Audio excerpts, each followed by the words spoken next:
Bonjour et bienvenue à Pack de Potes. Alors moi c'est TK, l'américain de ce petit groupe d'amis réunis par le rugby et je suis très content d'être là avec mon copain Théodore de Saint-Remy, l'enseignement de Racing 92. Salut mon Théo, comment tu vas ?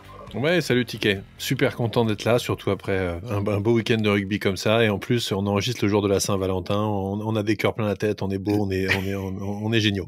Saint-Valentin, j'aime le rugby, j'aime l'équipe de France, mais surtout, je t'aime ma chérie, je t'aime ma femme, qui me permet de poder là en ce moment avec vous les garçons, parce qu'on n'est pas toutes seules en fait. Moi et toi Théo, en fait, on n'a pas un, mais on a deux de Saint-Remy.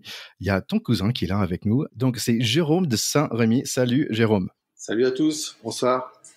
Donc rassure-moi Jérôme, tu fais pas 2 mètres comme ton cousin? Pas loin. Un mec. On a quand même des racines un peu hollandaises, du coup, je suis quand même à 1m98. D'accord, carrément. Donc vous êtes tous à 2 mètres dans la famille, c'est un truc de dingue. Pas tous, mais on est quelques-uns. D'accord. Bah, écoute, Jérôme est là pour nous parler un peu de ce foot US, parce qu'on a eu quand même un super, on a eu de rugby, mais aussi de foot américain aussi, avec le Super Bowl ce week-end. Mais avant tout ça, on va faire un petit coucou à notre Charlie, qui est à entraînement ce soir. Tu imagines, il est en train de faire des pompes et des abdos à ce moment-là. Il se bouge, Charlie, c'est bien. Il travaille pour le rugby fédéral et il s'y file sérieusement et il sèche pas les entraînements pour des podcasts. Il sèche les podcasts pour des entraînements. Charlie, on croit en toi. Ouais, il est sérieux. Allez, comme toujours, la minute américaine, il est fait un peu plus long aujourd'hui parce que quand même, on a eu, je sais pas pour vous, mais moi, j'ai pas beaucoup dormi hier soir. J'ai pu voir le Super Bowl en vrai. Petit moment MLR parce que quand même, c'est parti. Comme on a déjà dit, les Guiltinis de Los Angeles, ils ont gagné leur premier match. Ouais! Mais on n'est pas là pour parler de Los Angeles Guiltinis. Peut-être on devrait parler de ce fameux Super Bowl, le final de NFL, the Los Angeles Rams against the Cincinnati Bengals. Donc, Jérôme, on a beaucoup entendu parler de toi grâce à Théo. Comment toi, t'es devenu fan de cette équipe de Cincinnati alors? Je suis devenu fan en fait à la fin des années 80 parce qu'on habitait en famille à Londres. À Londres, à la télé anglaise, en fait, à l'époque, il y avait sur une grosse chaîne, je crois que c'était ITV ou une des principales chaînes, il y avait toutes les semaines un match de foot américain. Donc c'était vraiment un accès facile. Et mes frères, j'ai 2 grands frères, donc qui sont également les cousins de Théo, et on avait habité à New York avant, donc il y avait déjà un peu une culture foot US dans la famille qui tournait surtout autour des Giants et des Jets de New York. Donc moi, il fallait que je trouve une alternative en fait pour me défendre face à mes grands frères. Et donc tout d'un coup, je suis tombé sur cette équipe des Bengals avec leur équipement de tigre qui était complètement irrésistible esthétiquement.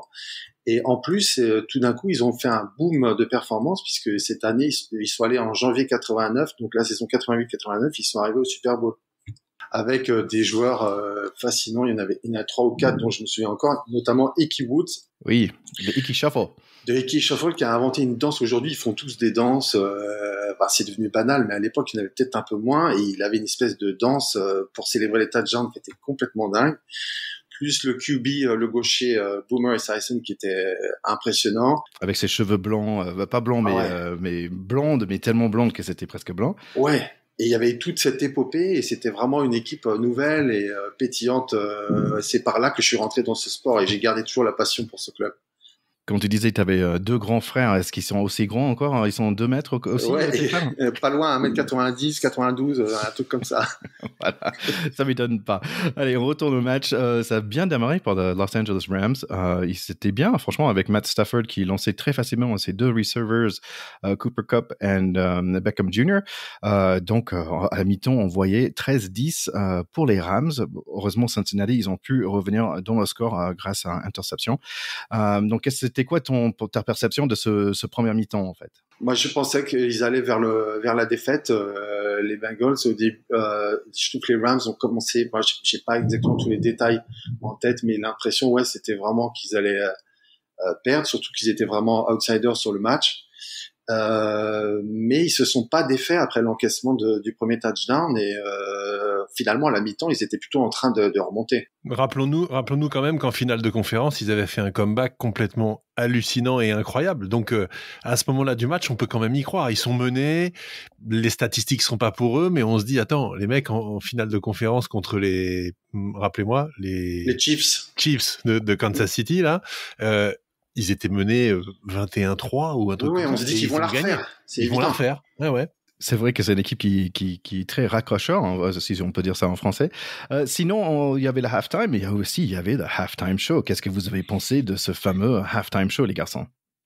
Ouais, dans le halftime show, moi je trouve que, notamment moi je suis très branché NBA aussi, je trouve que c'est un côté un peu All-Star Game qui est un peu pompeux. Mais là, je trouve qu'en fait, en le regardant vraiment en intégralité, c'était fantastique, quoi, avec les meilleurs artistes. Et c'était surtout, il y avait un engagement dans le show qui était vraiment de mettre en avant les artistes hip-hop. Ouais, la NFL a été critiquée, je pense, de pas assez soutenir les joueurs noirs et ces sujets-là. Et là, on a senti vraiment la volonté de mettre en avant cette culture-là. Oui, j'aimais bien. Il y avait le rumeur qui disait, la NFL a dit à Eminem, il faut pas mettre le genou. Et bien sûr, si on dit à Eminem de pas faire quelque chose, je pense il va quand même le faire.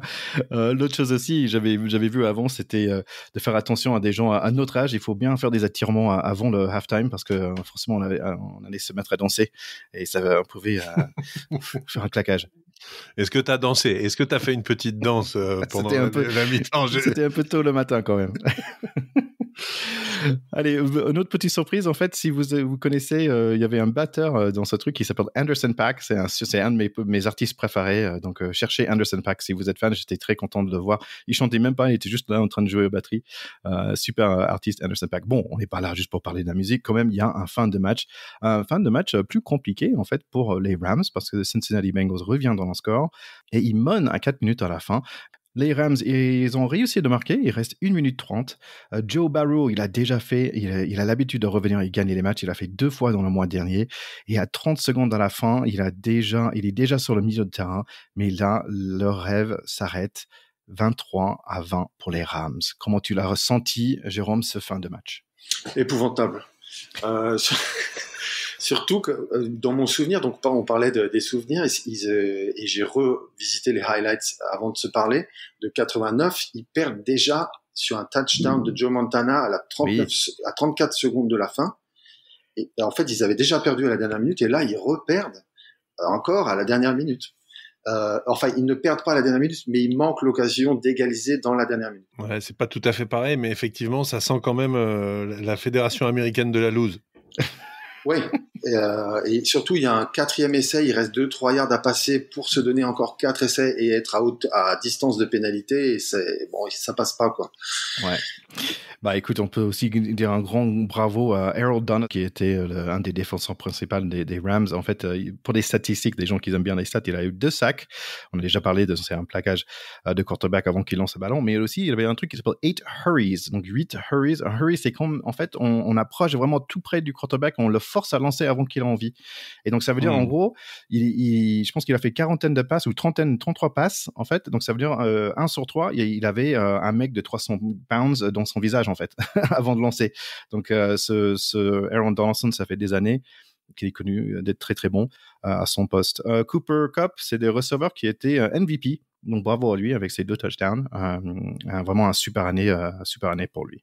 Moi, j'ai un copain qui est un auditeur qui habite en Californie. Thierry, on en reparlera un peu parce qu'il nous a fait un clin d'œil sur le match France-Irlande. Mais j'ai rapidement évoqué avec lui le sujet du Super Bowl et il dit que lui, il pense que le coaching a été mauvais. Je sais pas ce que vous en pensez, mais il trouve que c'est le coaching de la fin qui met les Bengals en difficulté. Alors voilà, on peut en dire un mot et puis on verra si notre copain californien a raison ou s'il dit des conneries. On a dit qu'ils n'avaient pas utilisé la course, notamment, si je me souviens bien, dans les dernières secondes. Je crois que c'était ça le débat. Est-ce qu'ils n'auraient pas voulu franchir ces 2 derniers yards par la course plutôt que par la passe, tu veux dire? Ouais, parce qu'ils tentent une passe à la dernière seconde, là. Écoute, mon niveau d'analyse à 3h30 du matin, c'était pas super, on va dire. Donc, voilà. Donc, je peux pas dire là à l'instant, mais une chose que j'ai envie de dire, c'est quand même bravo à l'équipe TV, parce que je trouvais qu'ils avaient plutôt un très bon transmission de ce match-là. Ils donnaient plein de cadeaux, c'était très interactif avec des gens sur Twitter et tout ça, très pédagogue. Et surtout, c'était gratuit. Donc, merci à l'équipe TV. Bon, Jérôme, est-ce qu'on croit au destin des Cincinnati Bengals l'année prochaine? Est-ce qu'il va y avoir un déclic chez eux d'avoir accédé au Super Bowl? Est-ce qu'il peut faire une série? On sait qu'il y a quand même pas mal d'équipes qui ont des séries comme ça dans le foot US où ils sont plusieurs fois en Super Bowl, plusieurs fois vainqueurs. Les Niners.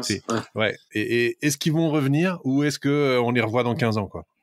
S'il garde le QB, apparemment Burrow, il est quand même en montée en puissance, en courbe de pyramide des âges. Il a 25 ans, l'autre il en avait 34, celui d'en face. Matt Stafford, ouais. Je sais pas quelle durée de contrat il a, mais si ça tourne autour de lui, ils ont un bel avenir, j'ai l'impression. Écoute, moi en tout cas, je prends un engagement ce soir.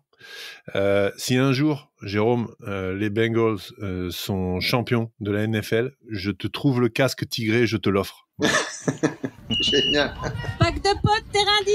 Bon, on a parlé du plus grand match de foot US ce week-end, mais tiens, pourquoi pas aller tout de suite pour parler de plus grand match de rugby ce week-end. C'était bien sûr nos Français contre l'Irlande.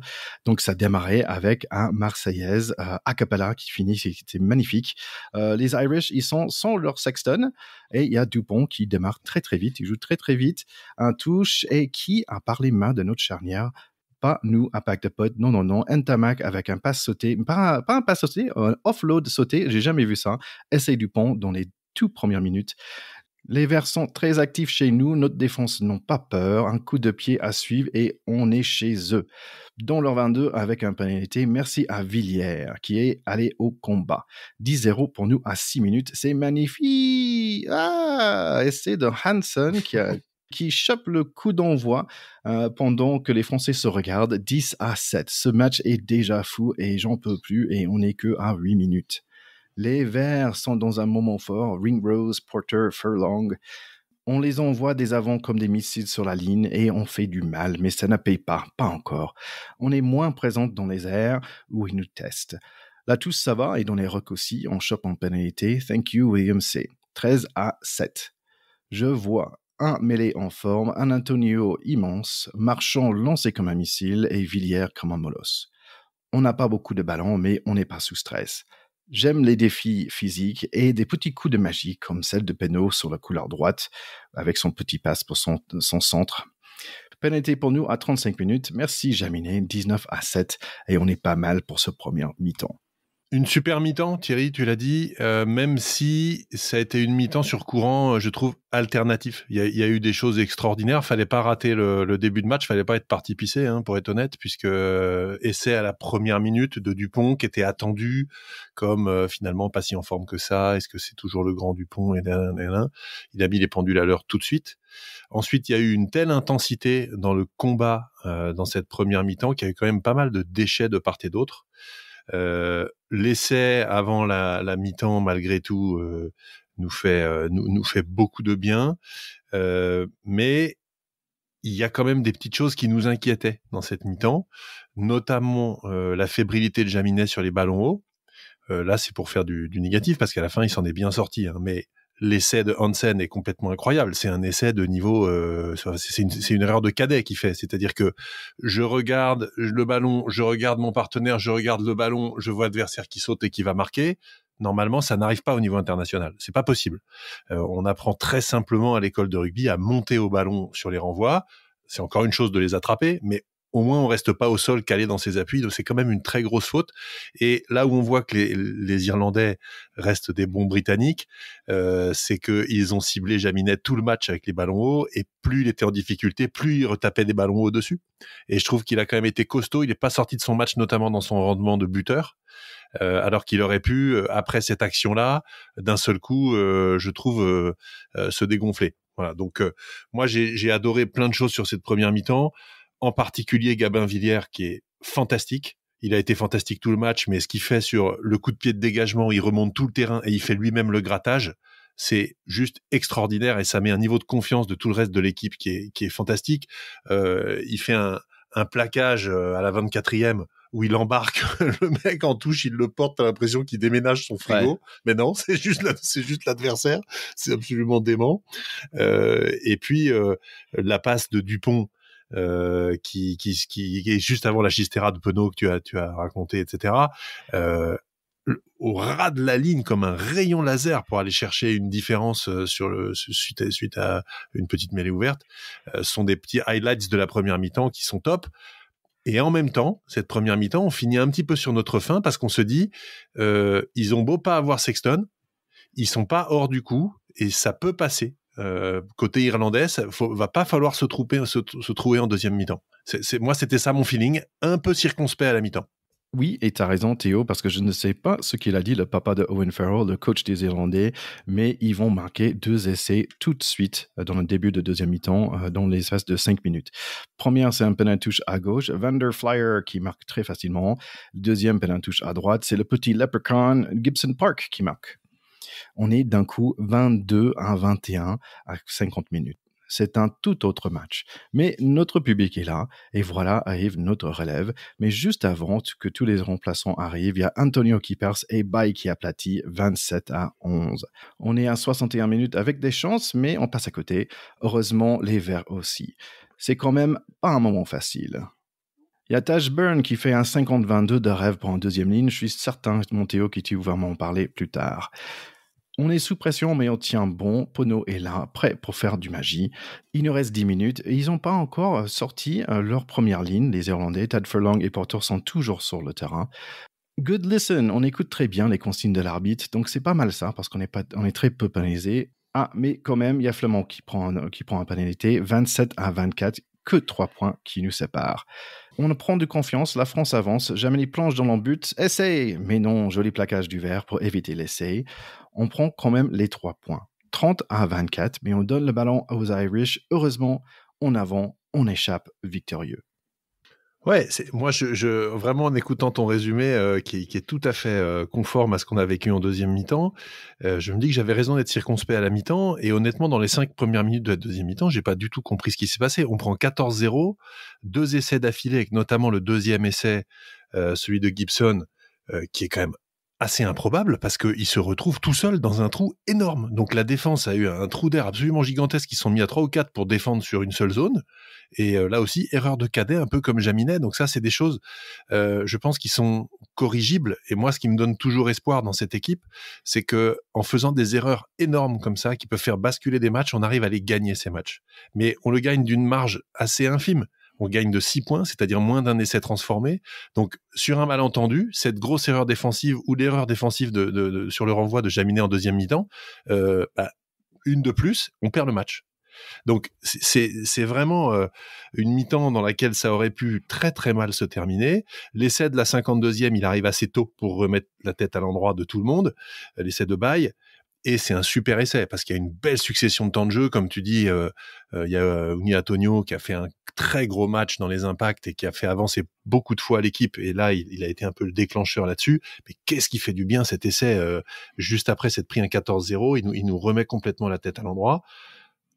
Tu as évidemment parlé du 50-22 de Tash Byrne. Donc, je rappelle pour ceux qui nous écoutent, le 50-22, c'est une nouvelle règle qui fait que si on tape en touche depuis derrière sa ligne des 50 mètres, c'est-à-dire celle du terrain, et qu'elle sort en touche dans les 22 mètres de notre adversaire, on bénéficie du lancer. Donc, c'est quasiment une pénale touche, c'est quasiment un péno à des moments comme ça. Et là, l'alignement français s'est ressaisi et pique le ballon sur ce truc-là. Pour moi, c'est un des tournants du match. Et il y a un autre tournant du match, à mon sens, et les copains avec qui je l'ai regardé seront d'accord avec moi, parce que sur le match, j'ai dit à ce moment-là que je pensais qu'ils avaient raison, mais en fait, je pense qu'ils avaient tort, à contrario. Les Irlandais, quand ils ont une pénalité et qu'ils prennent les points à la 70e, c'est un moment où les Français étaient pas complètement dans leur assiette. S'ils avaient pris la touche et qu'ils avaient marqué pour recoller, peut-être que ça aurait été une autre issue. Donc, ils ont peut-être manqué un petit peu d'audace. Ils ont voulu jouer la sécurité. Et bon, ouais, tant mieux pour les Français. Moi, là où je suis très content, c'est que ça fait un match qui était le vrai premier match à pression de ce tournoi, qui est gagné. On est en tête du classement du tournoi. Maintenant, on a 2 déplacements pour essayer d'aller faire un grand chelem si jamais ça veut sourire, avec une finale France-Angleterre le 19 mars au Stade de France. Et ça, c'est quand même une belle perspective. Et toi, Jérôme, c'est quoi tes impressions de ce match-là ? Moi, j'ai été surtout marqué par la fin du match et l'essai malheureusement non accordé à Jaminet, mais qui m'a semblé brillant, qui venait au bout de l'effort et qui était marquant dans ce sport que je connais moins bien que vous, mais que je trouve magique par la notion d'effort et de percer, quoi. C'est le point commun avec le foot américain, il faut percer les lignes, quoi. Moi, je suis très d'accord avec toi, Jérôme, sur cet essai qui est très malheureusement refusé, parce que quand on regarde à la vidéo, le refus est quand même hyper tatillon, parce qu'on a quand même l'impression qu'il l'aplatit. Il n'y a pas de main irlandaise en dessous. Donc, je pense que une fois sur deux, un arbitrage vidéo l'aurait plutôt accordé, cet essai-là. Et ça aurait vraiment récompensé la ténacité de Jaminet sur le match, qui a été mis vraiment en difficulté par les Irlandais avec les jeux au pied haut.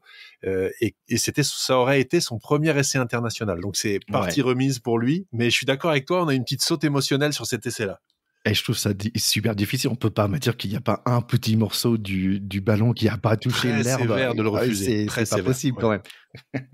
Qui ont été vos joueurs préférés sur ce match ? Bah écoute, j'ai toujours un truc pour les premières lignes. Moi, je trouvais Marchand vraiment super fort, incroyable. Wacky et Williams, on l'a un peu moins vu que la semaine dernière. Notre troisième ligne, formidable. Jelonge, c'est marrant parce que pour moi, c'est toujours un joueur assez offensif, on va dire. Mais là, en défense, il était formidable, vraiment, vraiment formidable. Et il y avait un truc que je voulais dire quand j'ai parlé de good listen, et je pense que c'est hyper important, c'est qu'en fait, on écoutait vraiment bien les consignes de l'arbitre et ça nous a épargné plein de pénalités. Et surtout, j'ai en tête Aldrit parce qu'en fait, il y avait plusieurs fois où il a bien écouté, il a bien regardé l'arbitre, il a arrêté ce qu'il faisait. Donc, je pense que on aurait pu prendre au moins genre 6 ou 9 points de plus, mais comme on était vraiment à l'écoute de l'arbitre et on a bien joué le jeu, je pense qu'on était vraiment récompensé à ce niveau-là. On est très peu pénalisé depuis le début du tournoi. Je pense que ça, c'est quelque chose où il faut vraiment rendre hommage à Fabien Galtier, à son staff. Je pense qu'ils ont fait énormément travailler l'équipe pour qu'il soit peu pénalisé. On voit très bien qu'une équipe très pénalisée en match international, de toute façon, elle perd. Donc, ne pas être pénalisé ne t'assure pas de gagner, mais être très pénalisé t'assure de perdre aujourd'hui. Donc, je trouve qu'on est en train de passer un vrai cap là-dessus. Je suis d'accord avec toi que la troisième ligne a été extraordinaire dans le combat sur ce match. Les trois, François Cros, Anthony Jelonche et Aldrit, on est habitués, mais quel match encore, mais quel combattant, mais c'est vraiment un joueur exceptionnel. Ensuite, je trouve, moi, que les deux ailiers sont en train de faire le ménage sur les ailes. Si j'étais ailier aujourd'hui et pas dans le groupe, honnêtement, je serais inquiet et je ferais mes valises pour la Coupe du Monde 2023 parce que, à moins d'être pétés, ces deux-là, ils sont énormes, les deux, chacun à leur manière. Et puis j'ai une petite sympathie pour Moefana qui est titulaire au centre un petit peu par défaut parce qu'il y a ni Danty ni Vakatawa qui est un peu en baisse de forme, mais on sait qu'il faut, pour être dans les toutes meilleures équipes du monde, des trois quarts centres très costauds qui tiennent la baraque. Aujourd'hui, Danty, Vakatawa, Moefana, on en a trois. On en a trois de très haut niveau dans un effectif, donc c'est super encourageant. Et moi, je suis content pour ce jeune joueur qui a fait un match très présentable. Il n'a pas non plus éclairé de tout un talent improbable le terrain. Il a été pas pris en défaut en défense et il a été solide plusieurs fois à son aise dans la ligne. Donc très content pour Moefana. Ouais. Et j'ajouterais aussi, c'est pas comme les Irish, ils avaient un mauvais match non plus. Quand tu mis vraiment, je trouve que ils étaient plutôt bons en face. Et franchement, quand tu regardes, j'ai regardé un peu les presses anglo-saxonnes, bah, ils ont des 6 et 7 sur 10, en fait, pour la plupart. Il y avait peut-être un ou deux qui ont eu un 4 ou 5. Mais franchement, ils ont plutôt bien joué aussi, les Irish. C'était juste nous qui étions plus forts. Le seul qui fait la différence négativement dans cette équipe, et c'est très triste pour lui, mais c'est Carbery, le 10, qui prend pas du tout la succession de Sexton aujourd'hui. C'est un joueur qui a déjà, je crois, 25 ou 26 ans, il n'y arrivera pas. Parce qu'en fait, quand Sexton n'est pas là, cette équipe n'est pas aussi brillante, alors que ils ont fait un match de combattants aussi, leurs 5 de devant, les deux deuxième lignes, Van der Flyer, Gibson Park, le 9 qui prend les trous, etc. Gary Ringrose qui reste un joueur exceptionnel au centre, qui a aussi beaucoup eu de ballons. Donc, superbe équipe, mais le maître à jouer n'était pas là. Ouais, ça se voit. Juste pour la petite histoire, ce jour-là, en fait, j'avais mon fiston qui avait un match qu'il fallait ramener au match de basket. Il commençait à jouer au basket.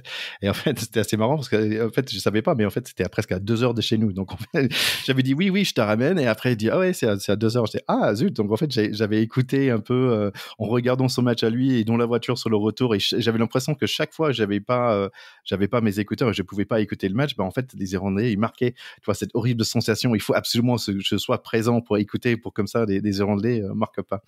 Bon, en tous les cas, Jérôme, c'était un plaisir d'avoir avec nous. Merci beaucoup. Nous aussi, moi aussi, un super bon plaisir avec les souvenirs des Bengals et leur retour sur le devant de la scène malgré la non-victoire. Mais bon, c'était quand même de l'émotion. Allez, peut-être l'année prochaine. Merci beaucoup, Jérôme. Merci à tous. moi, j'ai eu un commentaire sur les réseaux sociaux d'un de nos auditeurs californiens. Alors, j'en ai parlé tout à l'heure parce que il nous a parlé en quelques mots du Super Bowl. Mais il disait, dis à ton pote que son analyse d'avoir peur que les Français soient pas au niveau dans les rucks contre les Irlandais, il s'est bien gouré parce que les Français ont été super bons dans les rucks. Donc, on a quand même des mecs en Californie qui nous écoutent, qui font attention à ce qu'on dit, et quand on dit des conneries, ils nous le rappellent. Voilà. Donc, merci Christophe, qui nous écoute de la côte ouest des États-Unis. Je sais que c'était un sportif accompli, un ex-joueur de rugby, et aujourd'hui, Thierry, ça va te plaire. Christophe, c'est un gars dont les 2 filles font de lacrosse. Alors, un jour, peut-être qu'on fera une émission sur lacrosse, parce que ça, avec Christophe, pourquoi pas, pour qu'il nous explique ce que c'est. Ah ouais. Parce que je crois qu'il y a qu'aux États-Unis qu'on joue à lacrosse. Ouais, déjà, c'est aux États-Unis, c'est vraiment, on parle de rugby comme un sport un peu régional. C'est rien par rapport à la lacrosse. En fait, moi, j'étais en Floride pendant 15 ans, j'ai jamais entendu ce sport. J'arrive en Caroline du Nord, il y a quelques mecs qui jouent, mais en fait, c'est un sport qui est descendant des natifs, des American Indians à l'époque. Bref, ouais, c'est toute une autre histoire, lacrosse, mais ouais, c'est un jour un épisode lacrosse. Voilà, c'est très bien, très bien comme idée. Allez, pour les autres matchs, on avait Pays de Galles, l'Écosse. On a Biggar avec 100 caps. Et en fait, Jonathan Davies, plus tard, il fait son 100e cap aussi pour tous les deux pour Pays de Galles. On est à Cardiff avec une Écosse très mobile au début de match, mais c'est 2 pénalités pour les Rouges, 6-0 au début. Réponse directe de l'Écosse, un petit Darcy Graham face à Rhys Zamet grâce à un sublime passe de Finn Russell. Il marque un essai, mais Finn Russell a raté le coup de pied. Par contre, il marque 2 pénalités quelques minutes plus tard. On est 6 pour les Pays de Galles et 11 pour l'Écosse à 20 minutes. C'est un match plutôt sympa, les Rouges commencent à se montrer dangereux, mais il y a des plaquages. Par qui ? C'est élémentaire, mon dear Hamish Watson qui va finir avec 19 plaquages. L'autre 3e ligne écossais, Skinner, à 19 aussi. Échange de pénalité et après un essai pour le Môle rouge, on est 14-14 pour le mi-temps. Deuxième mi-temps démarre et c'est le 15 rouge Liam Williams qui assure dans les airs et un peu partout. Ping-pong au pied avec des coups de pied, les deux côtés. Ils essaient de trouver la faille. L'Écosse ajoute 3 points de plus. Dan Biggar et Liam Williams sont blessés côté rouge, mais ils ne sortent pas. 17-17, vraiment difficile de savoir qui va gagner ce match. À 66 minutes, Biggar touche le poteau sans les pénalités. Finn Russell fait un en-avant volontaire, carton jaune. Alors les Rouges cherchent l'essai, mais ils sortent que avec les 3 points. Mais ça va être essai pour ce match-là, 20-17 Pays de Galles. Ouais, moi je suis très partagé sur ce match parce que d'abord c'est 2 équipes qu'on aime beaucoup. On a tradition de dire qu'on aime bien les équipes celtiques et écossaises, etc. Parce qu'on a en commun d'avoir envie de se taper les Anglais, il faut quand même être honnête. Donc les voir se battre entre eux, on est toujours triste qu'il y ait un perdant. Voilà. Donc moi je peux pas m'empêcher d'être content pour les Gallois qui avaient pris une volée la semaine d'avant, qui avaient besoin de se rassurer, qui sont les tenants du titre et qui ont on ne peut être que content pour eux. Et cette victoire n'est pas volée. Elle bascule sur un rien. C'est vrai que ce que tu dis, le carton jaune de Finn Russell à la fin, il fait quand même mal. C'est très dommage. Il n'est pas coutumier du fait. C'est quand même pas de bol. Et on est triste pour les Écossais parce que avoir tapé les Anglais chez eux et ensuite taper le Pays de Galles juste après leur aurait peut-être ouvert le rêve d'un grand chelem, puisque cette année ils vont recevoir les Français après, donc il leur aurait resté l'Italie à aller battre et l'Irlande, ce qui aurait peut-être été jouable s'ils avaient réussi à taper les Français chez eux. Donc ce sera pas pour ce coup-là pour les Écossais. Mais ça reste des matchs très plaisants entre équipes qui ont toutes les deux un talent fou sur la pelouse. Hein. Amish Watson, Dan Biggar, enfin c'est du bonheur de voir ces matchs-là quand même. Ouais, c'est dommage quand même pour l'Écosse parce qu'ils ont fait la même chose l'année dernière où ils battent Angleterre pour aller perdre contre Pays de Galles. C'est quand même dommage. Bon, en ce cas-là, ça veut dire que quand même destination, ça reste très compétitif. Ça, c'est une chose de sûre.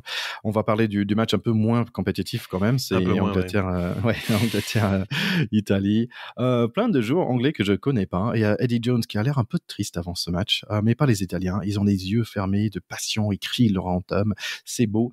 Ils sont forts dans les mêlées, les Bleus, c'est pas les nôtres, mais comme la semaine dernière avec les Écossais, oui, on est tous aujourd'hui azuré, on dit, c'est quoi ? Azzurri, oui, merci.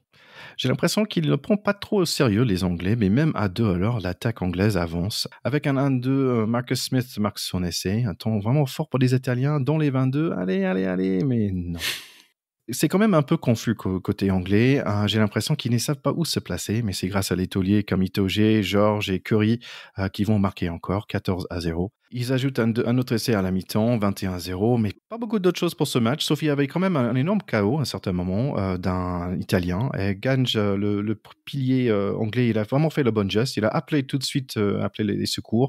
Et je trouve que c'est vraiment un très bon exemple pour tous les gens qui jouent. C'est vraiment la sécurité d'abord, très important. Allez, 114 caps pour le Ben Young qui entre. Un de plus, il va être l'anglais le plus capé. Il entre dans le match et il fait un en avant. Fin de match assez longue en fait, avec les Italiens qui essayent, les Anglais qui résistent. 73 minutes, essai logique par Sinclair, 33-0 à 80 minutes. Tout ce qui était beau pour les Italiens dans un match contre la France, c'est parti. Ouais, c'est bon. On ne sait que dire pour ces Italiens. On le dit beaucoup et souvent. Les Anglais ont été intraitables comme à leur habitude. Ils étaient, je pense, extrêmement vexés d'avoir perdu en Écosse la semaine dernière. Donc, je pense qu'Eddie Jones, qui n'est pas un sentimental, leur avait donné un contrat qu'ils ont rempli, voilà, de tueur à gages. Et ce qu'ils ont fait, quoi. Voilà. C'est ça. Intéressant, par contre, les U20 italiens, ils ont battu les Anglais 6-0. Donc ça marque quand même quelque chose. Un beau score. Un score de tennis. Voilà.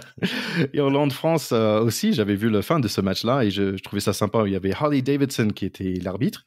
Un match assez costaud quand même, qui était vraiment très très proche. Mais sauf malheureusement, on avait beaucoup trop de pénalités à la fin de ce match. On le perd vraiment 30 secondes à la fin.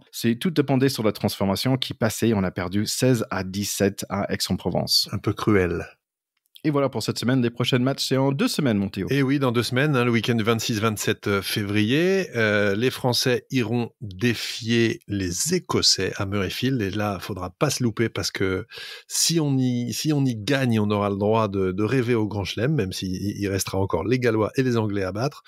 Les Anglais de leur côté, donc le samedi également, recevront le Pays de Galles à 17h45. Donc vous pouvez cocher le 26 après-midi, personne ne vous dérange. À 15h15, Écosse-France, à 17h45, Angleterre-Pays de Galles. C'est pas la peine de prévoir autre chose. Et puis le lendemain, le 27, Irlande-Italie à 16h, ce qui sera évidemment sympa aussi, mais avec moins d'enjeux, on est d'accord. Oui, et pour la semaine prochaine, n'oubliez pas de revenir pour mon super entretien avec les créateurs du BD Les Rugbymen. Ça va être super sympa. Et d'ailleurs, d'autres nouvelles, peut-être je vais passer à nos copains Radio Merguez Echo pour parler d'un peu de basket, on ne sait jamais. Donc, allez les suivre sur toutes les plateformes de podcast.